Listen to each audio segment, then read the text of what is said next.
Isso, para poder deixar disponível no sistema para vocês. Então é o seguinte, para hoje vamos colocar a nossa projeção para a gente poder trabalhar. Deixa ver, caramba, toda hora eu erro aqui. Achei, deixa abrir, vou abrir e abrir. Ótimo, certo? Então, a ideia é o seguinte: estabelecer uma abordagem acerca da escola de Frankfurt e a teoria crítica dos pensadores da escola de Frankfurt. Não se esqueça sempre, não se esqueça nunca, né, que nós temos o início do século XX, a organização de uma produção industrial mais acelerada. Essa produção industrial acelerada levou a transformações no sistema capitalista, levou a transformações na estrutura da forma de se organizar a sociedade. E surge agora os chamados mecanismos de comunicação de massa, como, por exemplo, hoje, tá? Falando hoje, rádio, TV, internet e outros mecanismos ligados à comunicação.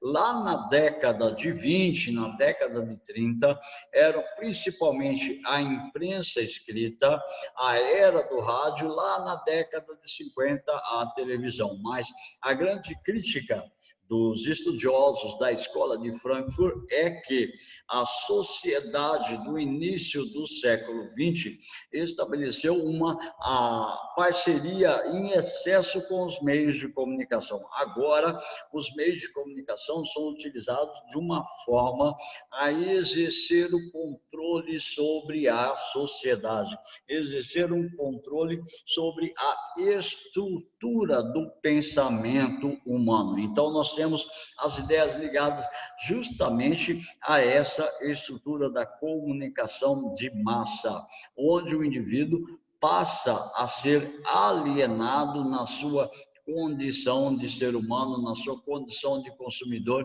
na sua condição de telespectador. Então, a ideia está ligada justamente à escola de Frankfurt como um mecanismo de alienação do sujeito, ou seja, a comunicação de massa ou os meios de comunicação induzem o sujeito a uma autoalienação. Importante, muito importante, nós não esquecermos o que está acontecendo na Europa, na América, no Brasil, durante a década de 1920 e 1930.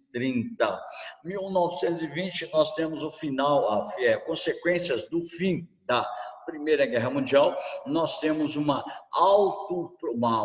gigantesca produção, uma imensa produção industrial norte-americana, tá? Nós temos a recuperação econômica dos países europeus, principalmente Inglaterra e França. E em 1929, nós temos a crise da produção capitalista nos Estados Unidos. Produziu-se demais e contrapôs com a estrutura do meu consumo. Daí eu passo a utilizar os chamados mecanismos de comunicação em massa para divulgar os meus produtos. E sempre importante lembrar que isso na década de 20. Na década de 1930, nós temos na Europa problemas gravíssimos relacionados à crise de 1929. No Brasil, tá? A crise de 1929 levou ao fim da República das Oligarquias. Em 1930, nós temos na posse do governo brasileiro Getúlio Vargas, que vai o governo dele até 1945. Tá? Isso no Brasil. Em 37, nós temos a instalação do chamado Estado Novo no Brasil, que institui necessariamente a ditadura de Getúlio Vargas. Na Europa, nós temos a ascensão do regime nazista na Alemanha, nós temos a ascensão do fascismo na Itália, nós temos a ascensão do fascismo em Portugal e também temos o fascismo na Espanha. O que isso vai acarretar para o restante do país? Dos países. Na década de 1930, esses estados visavam retirar tá? Esses governos, perdão, visavam retirar mais rápido possível os seus países da crise, levando em consideração, tá, a estrutura econômica e o desenvolvimento industrial dos seus países. Deixa eu marcar aqui, Bernardo entrando. Bom dia, Bernardo. Tá?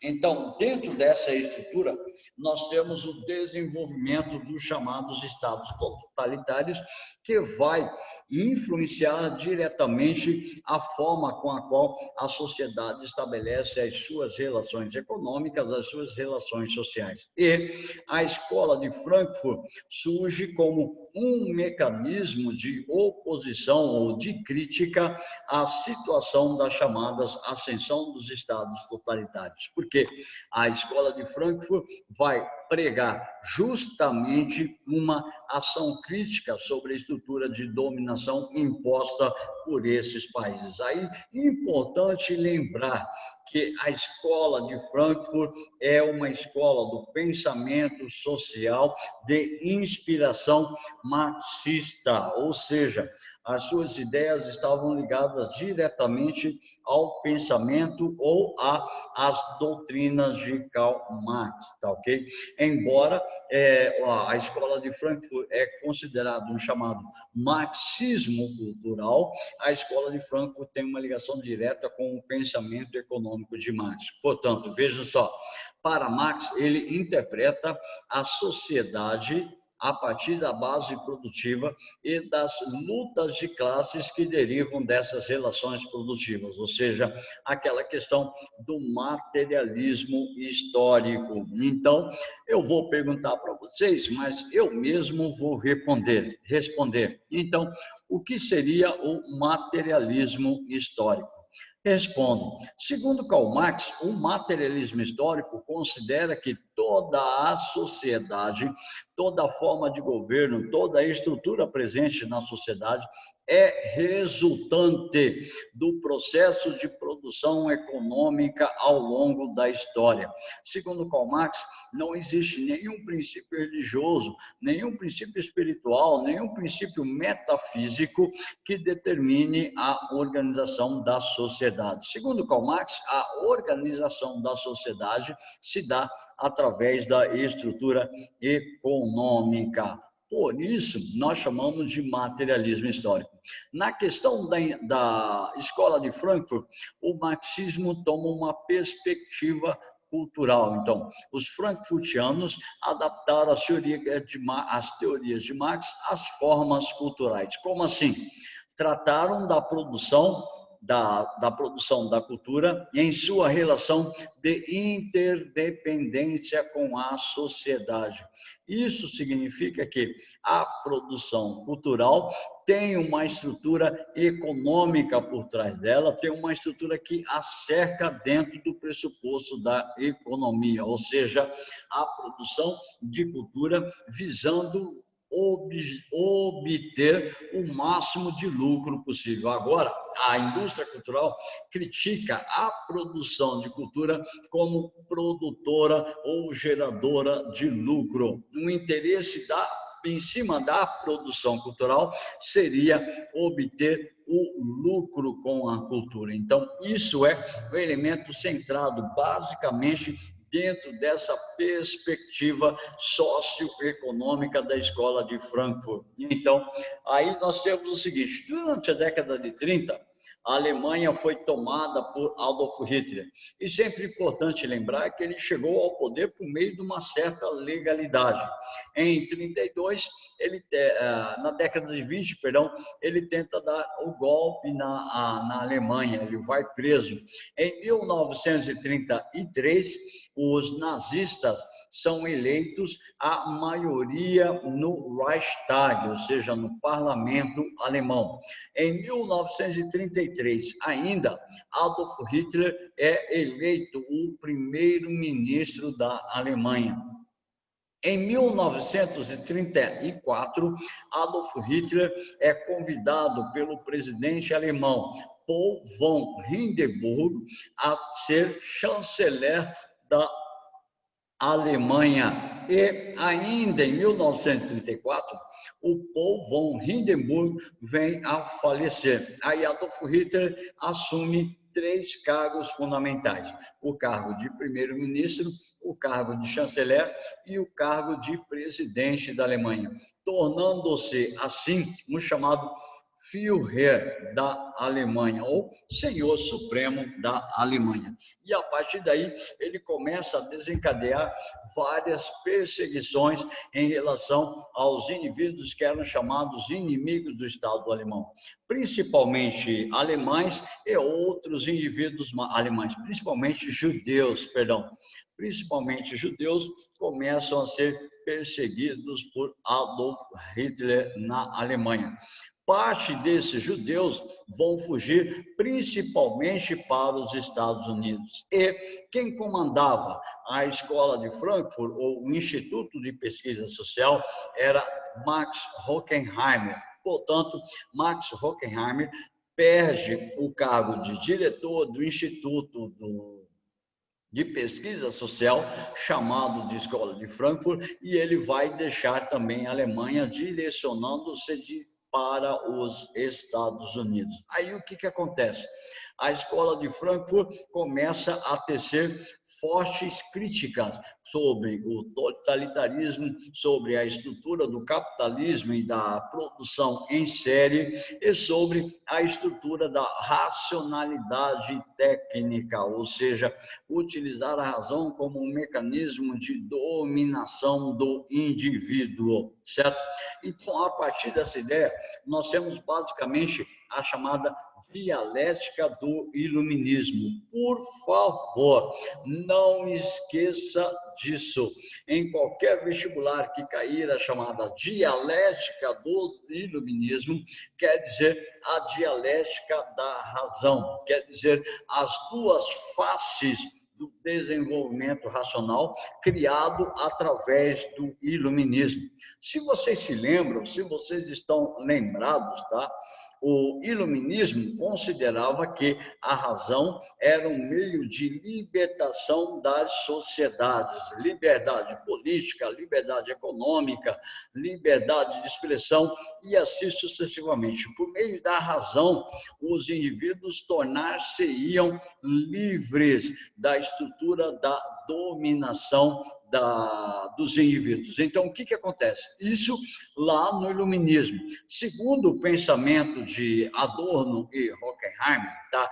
Já no início do século XX, essa mesma razão que foi utilizada como um mecanismo de libertação do indivíduo contra as intempéries existentes dentro da sociedade, essa mesma razão, essa mesma valorização da razão, hoje ela passa a ser utilizada como um mecanismo de massificação dos sujeitos, ou como uma condição de alienação dos sujeitos mediante a estrutura cultural, certo? Então, assim, a síntese do pensamento quer dizer assim, o desenvolvimento do ser humano esclarecido e autônomo no iluminismo, ou seja, esse ser humano esclarecido e autônomo quer dizer aquele sujeito que não depende de ninguém para poder estabelecer a sua perspectiva crítica. Isso no iluminismo. Tá? No século XX, essa mesma condição muda de perspectiva. Ao invés de estabelecer o esclarecimento e a estrutura autônoma do indivíduo, ele estabelece, na verdade, uma dominação sobre os próprios indivíduos. Então, traz consigo uma organização econômica e política cujos interesses sistêmicos acabam sendo mais fortes, ou seja, lá no século XX, no início do século XX, os interesses agora estão ligados diretamente à estrutura da dominação do indivíduo. Se era antes para libertar, agora eu uso essa racionalidade como uma forma de dominação das estruturas dentro do indivíduo. Então, a indústria cultural utiliza o iluminismo como mistificação das massas, ou seja, agora o que importa é a dominação das massas populares para que eu possa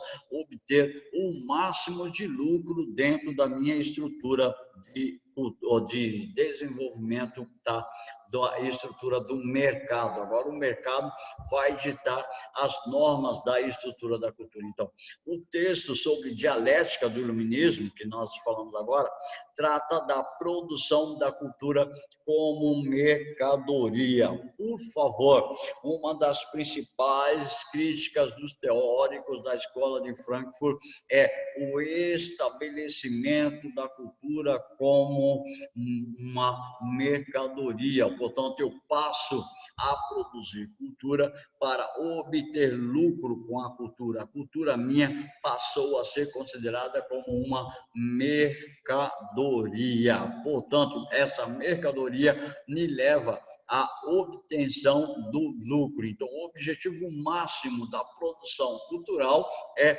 o lucro que eu vou ter com a produção dessa cultura. Então, o mercado das massas impõe o mesmo esquema de organização e planejamento administrativo das fabricações em série dos produtos simbólicos. Então, por favor, grave essa informação. Segundo os teóricos da Escola de Frankfurt, a cultura também passou a ser produzida em série. A cultura como mercadoria passou a ser um produto simbólico, onde eu tenho CDs, onde eu tenho DVDs, onde eu tenho livros, onde eu tenho filmes, onde eu tenho novelas, onde eu tenho diversas outras situações que são criadas como um produto simbólico com o único objetivo de obter a chamada lucratividade. Não se esqueça disso. Então, a fabricação em série começou lá atrás com Henry Ford, as chamadas linhas de montagem. E através dessas linhas de montagem, a produção em série dos produtos culturais. E essa cultura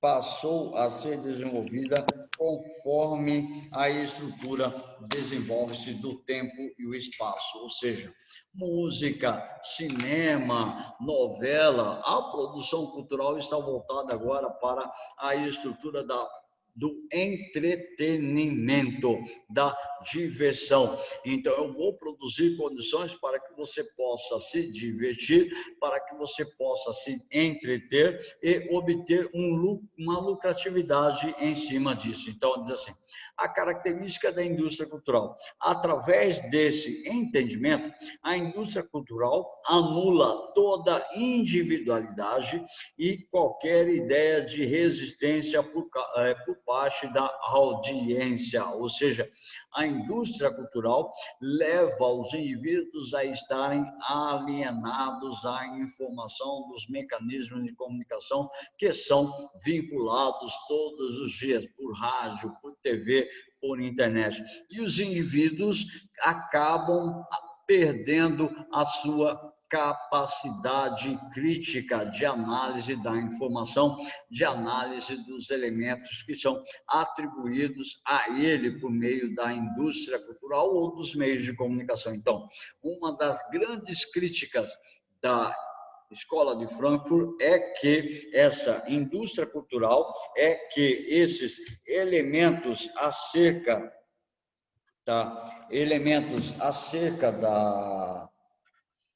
da própria perspectiva da produção da cultura, torne um indivíduo alienado, um indivíduo passivo, onde ele não vai questionar aquilo que é colocado para ele, onde ele não vai questionar aquilo que é estabelecido como uma estrutura sendo considerada como mercadoria para um consumo, ou seja, estabelecendo toda a necessidade que o indivíduo precisa. O indivíduo não cria sua necessidade.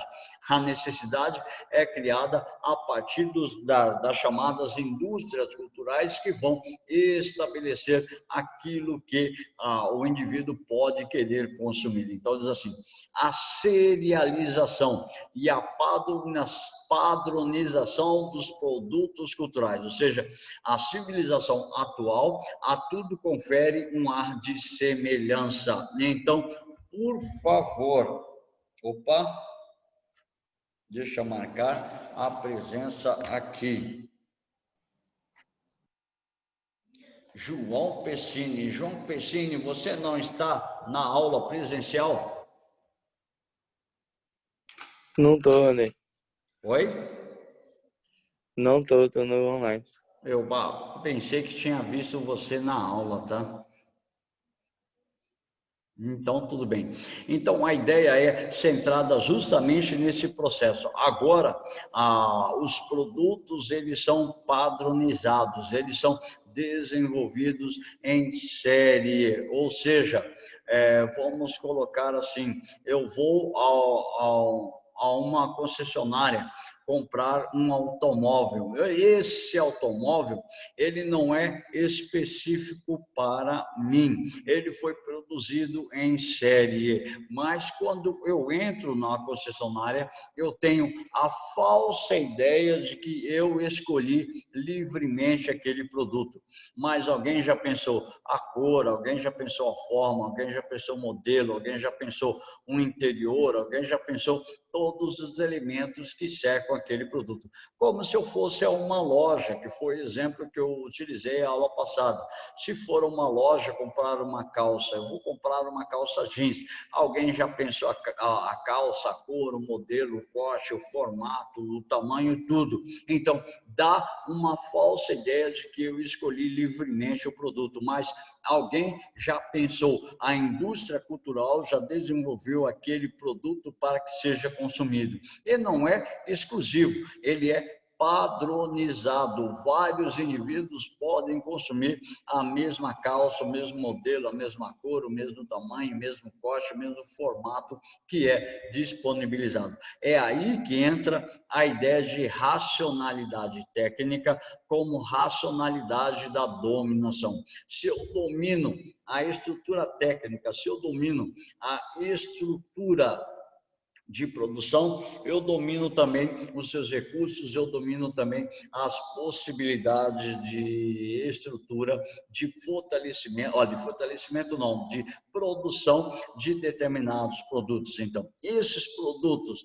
serializados, tá, que prescrevem as reações, ou seja, falsa identidade do universal e o particular. Eu crio uma ideia onde esse consumo, essa minha produção dá uma possibilidade de desenvolvimento de uma ação universal. Eu estou na moda, eu sou um sujeito que está na moda, então eu tenho o particular dentro de uma identidade chamada universal, onde eu quero participar desses elementos fundamentais, todos assim. Mídia reproduz a dominação através de mensagens ideológicas. Professor, como isso ocorre? Isso ocorre a partir do momento que, por exemplo, você vê uma propaganda, ou que você vê um telejornal, ou você vê uma novela, ou você vê uma informação. Então, a mídia, os meios de comunicação vão reproduzir formas de ser, pensar e agir. Se você só assiste um programa, se você só assiste um telejornal, se você só lê um tipo de jornal, você vai ser dominado por aquele mecanismo ideológico. E dentro disso, estabelece uma perspectiva de autoalienação, ou seja, é você que vai se alienar àquela informação, é você que vai se alienar àquela ideia que foi criada e desenvolvida dentro da sociedade. Os mecanismos de comunicação criam as ideias, criam as condições, criam as informações, criam as mensagens e você vai receber. cabe a você estabelecer a crítica em relação a essas ideias. Se você não estabelece nenhuma crítica em relação a essas ideias, você se torna alienado desses produtos ou desses elementos acerca da indústria cultural. Então, diz assim, cadê? Não, aqui não, aqui. Tá? A Escola de Frankfurt, a caracterização dos meios de comunicação em massa. São distinções enfáticas, como entre filmes da classe A e classe B, ou entre histórias em revistas a preços diversificados.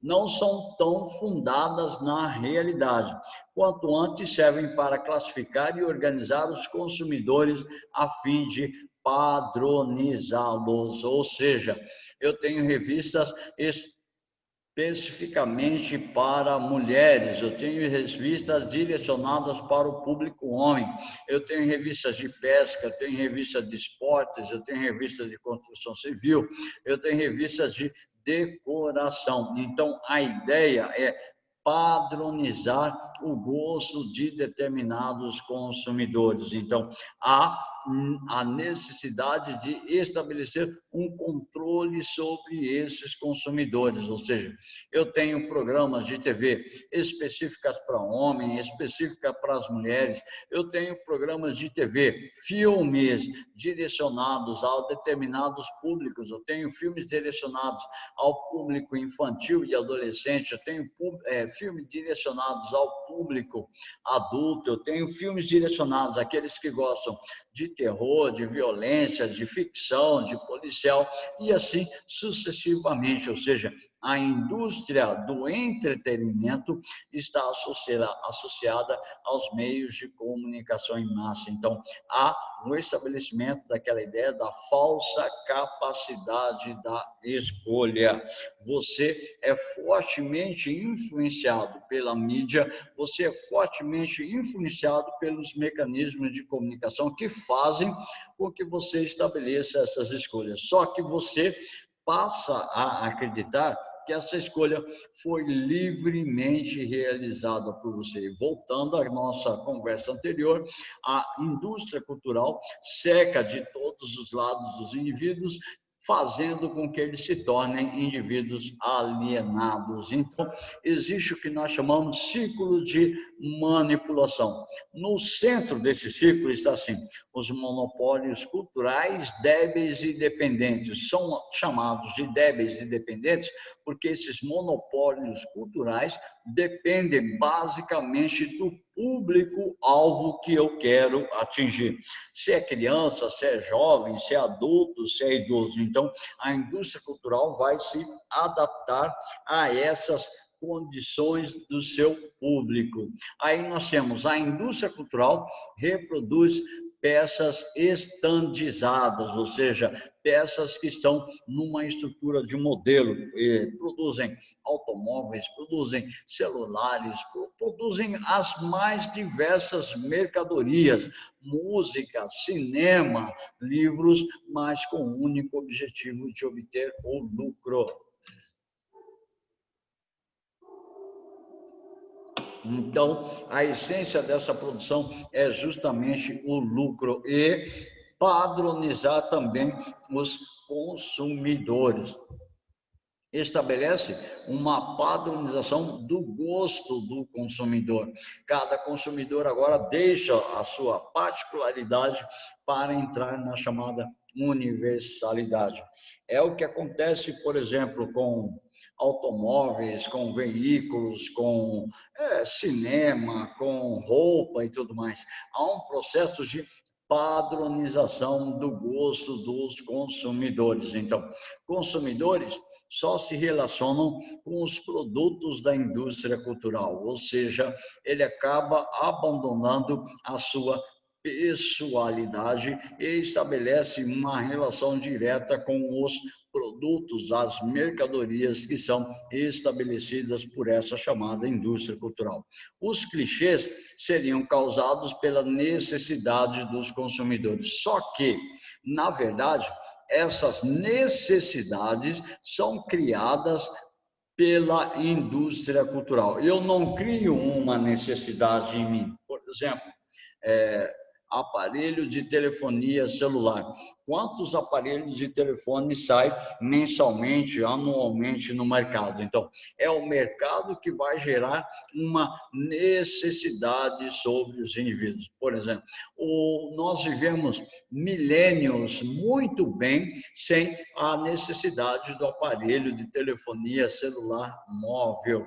Hoje, praticamente, quem não usa um telefone celular é basicamente um sujeito isolado do convívio social. Então, nós temos essas realidades. Então, a indústria cultural gera dentro de você uma necessidade para você consumir determinados produtos, determinadas mercadorias. Então, é super importante nós termos essa condição bem clara para nós podermos entender. Portanto, a indústria cultural gera as necessidades dentro do sujeito, dentro do indivíduo, que vão estabelecer, a partir daí, o consumo dessas mercadorias, o consumo desses produtos. Diz assim: o instinto serve mais ao animal que a razão ao homem.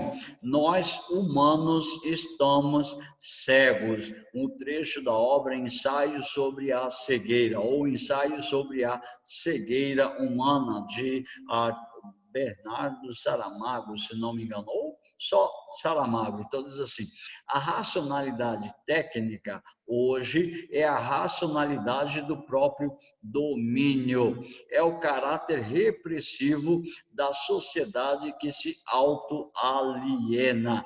A indústria cultural estabelece a produção das mercadorias e dos produtos. Agora, é você quem busca consumir determinados produtos que são criados pela indústria cultural. Na imagem, nós temos um exemplo de uma sala de cinema, onde o indivíduo ele busca o entretenimento, juntamente com várias outras pessoas, dentro de um modelo de filme, dentro de uma série, dentro de uma própria condição instituída da condição da indústria cultural. Então, a indústria cultural cria, disponibiliza e você consome esses produtos da indústria cultural, porque você está alienado à condição desta organização da produção cultural. Portanto, os produtos culturais são compreendidos como produtos feitos para impedir a atividade mental do espectador. Portanto, são vistos como os produtos alienantes, ou a chamada cultura da alienação, onde a atividade mental do espectador é dominada pela estrutura dessa indústria cultural. Ou seja, a partir daí, essa atividade mental, ela passa a deixar a chamada crítica. O indivíduo ele perde a crítica a respeito da produção e do consumo dessas mercadorias. Ele deixa de estabelecer uma análise anterior à dominação dos produtos que ele oferecem. Então, diz assim: o trabalhador, durante seu tempo livre, deve se orientar pela unidade de produção. Então, a ideia é que o trabalhador, ele esteja ligado diretamente à produção que ele realizou, mas tendo uma consciência daquilo que ele realizou, e não pegar o seu tempo livre e estar da frente de uma TV ou na frente de uma revista, sendo instituído através da sua autoalienação. Ele deve se libertar desta condição, ele deve se libertar desta estrutura de manipulação. Diz assim: de maneira irônica e bem-humorada, a pop art foi um movimento crítico capaz de denunciar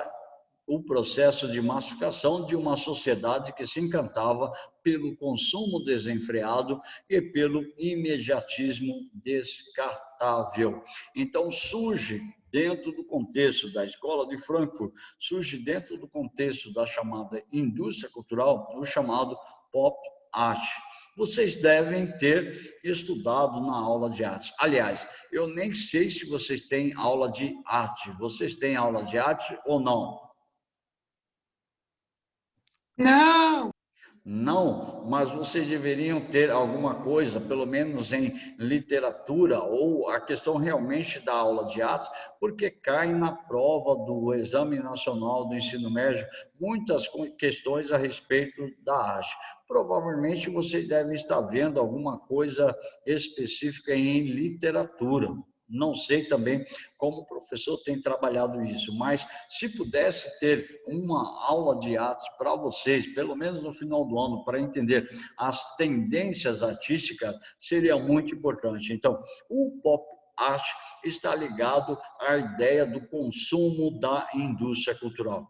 Pegar um produto, pegar uma mercadoria, fotografar esse produto, fotografar essa mercadoria como um elemento de protesto social, virou aquilo que nós chamamos de pop art, diz assim, tipo de arte relacionado ao universo urbano e à indústria cultural, que começa a ganhar espaço a partir da década de 50. Por que a partir da década de 50? A década de 50 nós temos a popularização das emissoras de televisão. Nós temos a popularização da televisão pelo mundo afora, tá ok? Ainda nós temos o desenvolvimento das estruturas da televisão também no Brasil.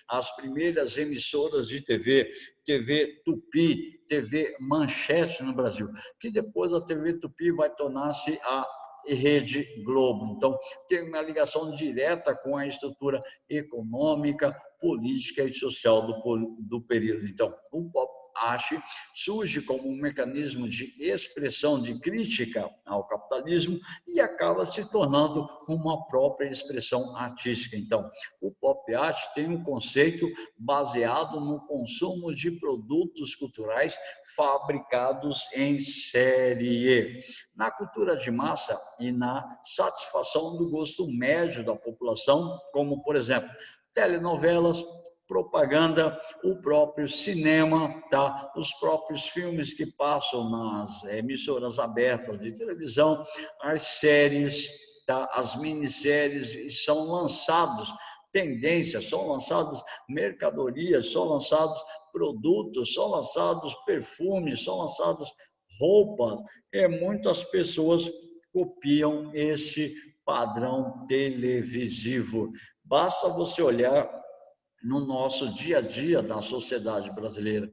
Você vê formas de pensar, formas de falar, você vê formas de andar, formas de agir que estão associadas a um filme, a uma propaganda, a um cinema, a uma telenovela.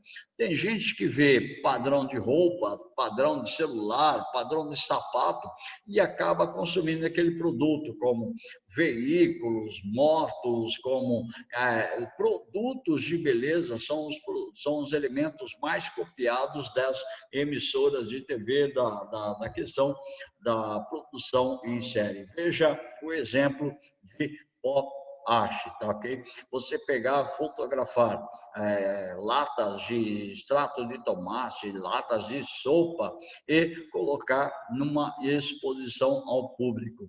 E muito importante, agora há pouco na aula com o pessoal presencial, o Pedro Miyoshi me perguntou assim, professor, qual seria a diferença então entre a cultura de massa e a cultura universitária? Eu fui bem claro para ele, a cultura de massa surge mediante a produção da indústria cultural, é algo que é criado com o objetivo de obter lucratividade. A cultura universitária, ou também chamada de cultura erudita, ela passa por um processo de sofisticação muito maior, ela passa por um processo de estudo, de análise muito maior, como se você fosse tocar violão popular. O violão popular, vamos falar do sertanejo, com 3 acordes, você toca muitas músicas sertanejas, obedecendo somente 3 acordes.